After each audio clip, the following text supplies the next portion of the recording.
Париж был в шоке из-за появления Ким Тэ-хёна, но за камерами он что-то скрывал. Теперь Чингук наконец-то высказался. В чем главный секрет за кулисами Парижской недели моды? Узнаете все здесь. Внимание всего мира по-прежнему приковано к Парижу, а именно к неожиданной внешности Ким Тэ-хёна, от которой исходит ореол таинственности. Его появление на вечеринке после показа недели моды в Париже вызвало бесконечные домыслы, особенно когда он надел эксклюзивный джемпер из коллекции Celine Print MPS 2026. Однако за овациями и аплодисментами скрывался главный вопрос – Тэ-хён что-то скрывает. Тишина была нарушена, когда Чингук наконец заговорил.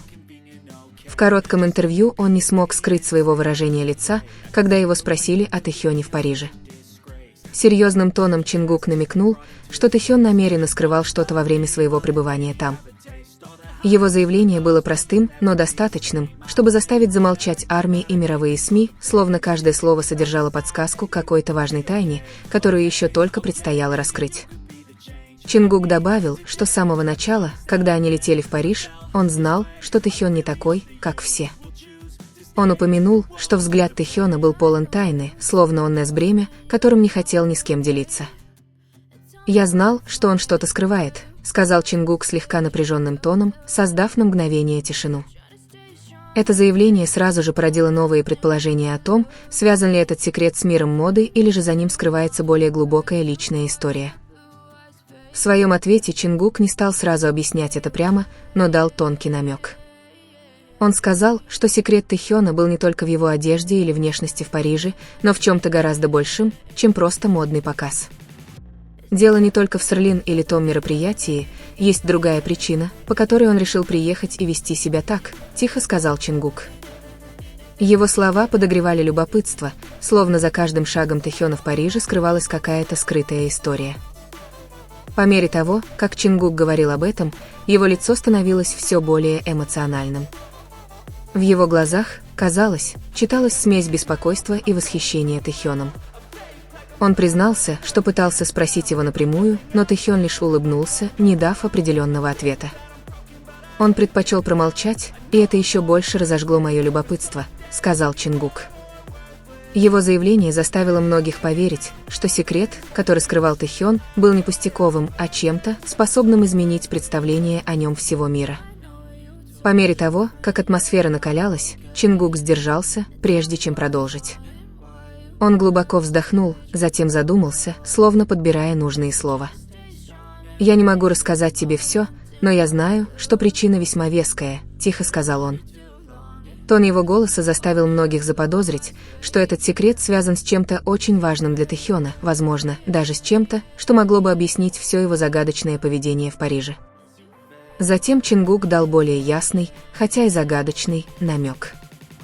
Он заявил, что то, что скрывает Тэ-хён, не так-то просто понять с первого взгляда. У него очень личные причины, и я не думаю, что мне пора их раскрывать, твердо заявил Чингук. Однако он также добавил, что рано или поздно Тэ-хён сам все раскроет. Это заявление еще больше убедило многих, что этот секрет не просто сплетня, а нечто, чего публика действительно ждала. Через мгновение после своего заявления Чингук замялся, словно слова вот-вот сорвались с его губ. Его лицо посерьезнело, затем он на мгновение опустил взгляд и вернулся к камере. «Если я расскажу тебе сейчас, все будут шокированы», — коротко бросил он. Это заявление лишь накалило обстановку. Многие чувствовали, что Чингук вот-вот раскроет важные подробности, но сдерживается, чтобы скрыть нечто большее, что Тэ-хён скрывает в Париже. Неожиданно Чингук наконец признался, что тоже в какой-то степени замешан в этой тайне. Он сказал, что последние несколько месяцев они с Тэ-хёном часто тайно обсуждали что-то важное. «Я знаю, потому что был рядом с ним, но не моя работа все это раскрывать», — ответственно ответил Чингук. Это признание сразу же шокировало многих, поскольку означало, что парижская тайна Тэ-хёна была связана не с ним одним, а с Чингуком. Затем Чингук высказал смутную мысль, не высказывая ее напрямую. Он упомянул, что секрет был связан не только с работой или проектом, а скорее с чем-то, связанным с важным жизненным выбором Тэ-хёна. Это глубже, чем просто сцена, музыка или мода, это он сам, медленно проговорил Чингук.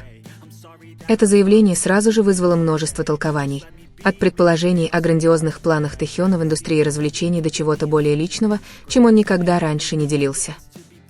С полной уверенностью Чингук подчеркнул, что этот секрет не то, что он сможет скрывать вечно. Он верил, что Тэхён сам выберет подходящее время, чтобы рассказать о нем миру. «Могу лишь сказать, что когда придет время, все поймут, почему он так поступил», — сказал Чингук. Это заявление подогрело любопытство, словно за всем своим загадочным поведением в Париже Тэхён готовился к чему-то важному. Тон Чингука внезапно сменился на более мягкий, обнажив его эмоциональную сторону. Он признался, что гордится Тэхёном за то, что тот осмелился на такой важный шаг, но, с другой стороны, испытывал тревогу, которую не мог скрыть. «Я знаю, он сильный, но все же бывают моменты, когда мне хочется его защитить», — сказал Чингук с задумчивым взглядом. Эти слова вызвали мгновение молчания, словно Чингук говорил от всего сердца о том, кто так много для него значил. Постепенно Чингук начал давать более четкие подсказки. Он упомянул, что секрет Тэхёна был не только о его карьере, но и о чем-то очень личном и близком ему. «Это то, что могут понять только самые близкие ему люди», — осторожно сказал Чингук. Это заявление породило множество домыслов о том, касался ли этот секрет отношений, чувства или важного решения, которое Тэхён скрывал за блеском и гламуром Парижа. Напряжение нарастало, когда Чингук почти раскрыл суть тайны. Его губы приоткрылись, затем он замолчал, словно обдумывая, уместны ли следующие слова. «Если честно, возможно, все увидят Тэхёна по-другому», — тихо сказал он. Это заявление погрузило интервью в тишину, словно все затаили дыхание в ожидании продолжения. Однако Чингук предпочел снова промолчать, позволив любопытству повиснуть в воздухе. Чингук, наконец, глубоко вздохнул и подчеркнул, что не может раскрыть больше. Однако он пообещал, что однажды тайна будет раскрыта непосредственно Тэхёном. «Я знаю, он заговорит, он просто ждет подходящего момента», — уверенно сказал он.